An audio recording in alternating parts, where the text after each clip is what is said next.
All right, Colin and Michael, we are both live. Thank you so much for taking out some time. Absolutely. Yeah, Thank you for thank you for having having us. us. Absolutely. So, so how did you guys, how did you two meet and start working together? How did that come about? We met in film school, actually, and we always joked that that was the most we got out of going to film school was our relationship. But yeah, we when you graduate film school, you have that question of like, what now? Like, what do you do next? And we decided we just wanted to make what we wanted to make. We didn't want to try making that into a job if it wasn't a job we didn't want to do, like doing videography or Commercial AV or yeah, things like that. yeah, that's a lot of the film industry in Orlando is a lot of commercial stuff. So it's just not something that we are that interested in. It's more narrative work. So we just got together to make our shorts and stuff after film school, and then realized when we were coming up here to shoot the Jester that it was 10 years almost to the month that we had met, Yeah. that we were Wow, working together. So that's incredible. So, I was going to mention that some might not know, like myself, that the Jester character has been around since 2016, right? Yeah. Yeah. So, you guys are both responsible, as also co-writers to so like where did he come from? How did he come to life? Well, we had made like two horror shorts, I think, before the Jester. We in the 2 years before the Jester, we had made a horror short around October every year. And one was called Creep, another was called On My Way.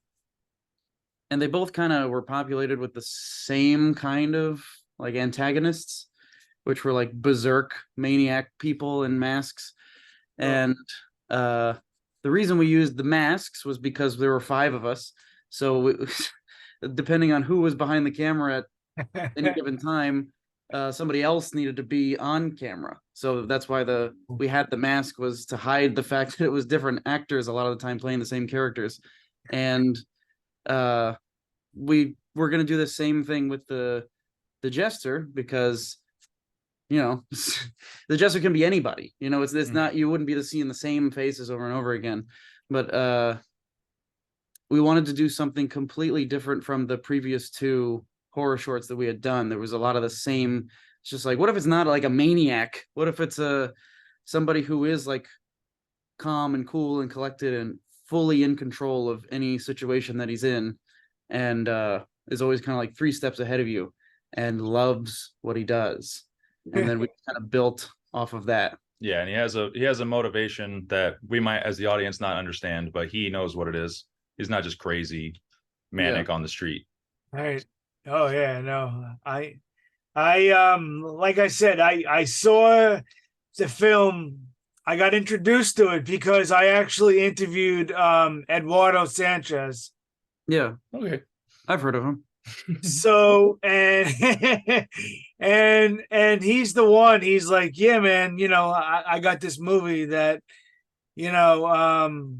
I'm executive producing and you got to check it out. And I was like, yeah, man, I'm sold already. You know what I mean? So, that's how I originally found this film. So, let's see from there. This is one of the questions I wanted to ask. So, how do you feel that the Jester, Michael, has come from the shorts to now this movie?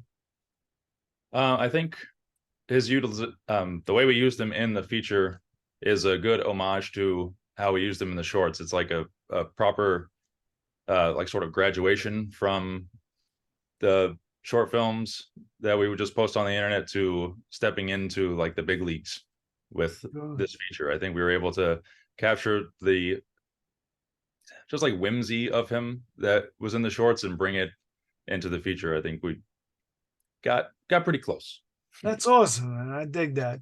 One of the things I wanted to point out is that I also really liked, like the mask because the shorts were great, just like the little face mask, but the whole head mask in the film, man, it's like going back and watching the shorts after, I was like, I just love the way it looked. Yeah, that was awesome. The first uh sort of part of the production that I had besides writing the story was to go get my head cast. And that was where That's cool. they flew me up to Pittsburgh to meet with Jason Baker, who made the mask for us.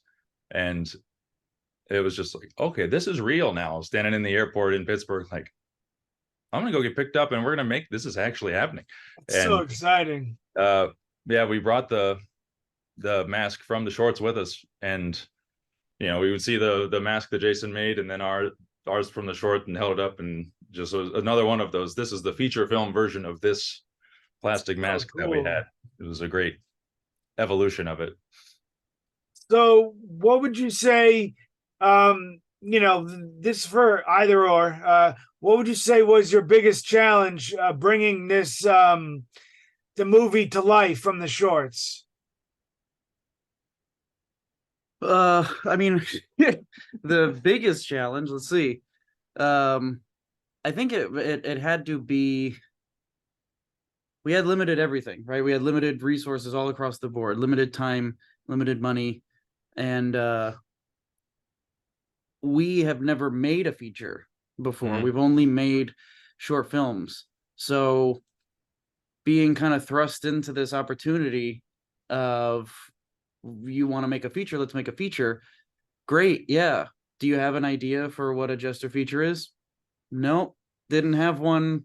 Was I supposed to have one ready to go? Because I didn't. And so they gave us 2 weeks to come up with a treatment for a feature film, and we've never practiced or had to structure a feature film before.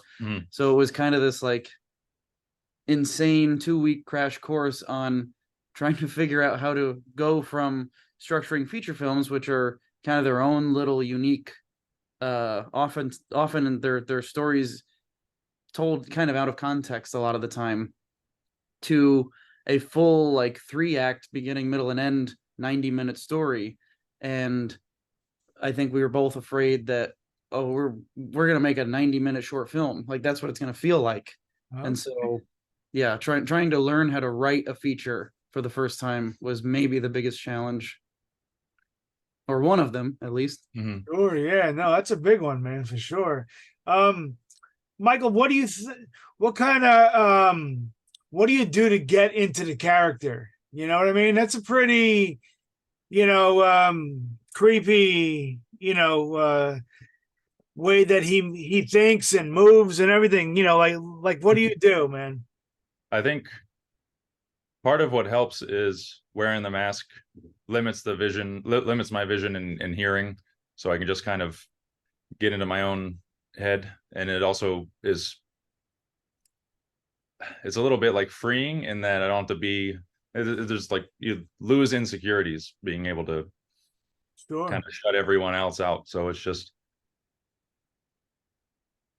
very, like, really just sinking back into my own brain and going into my happy place. Just letting it go, man.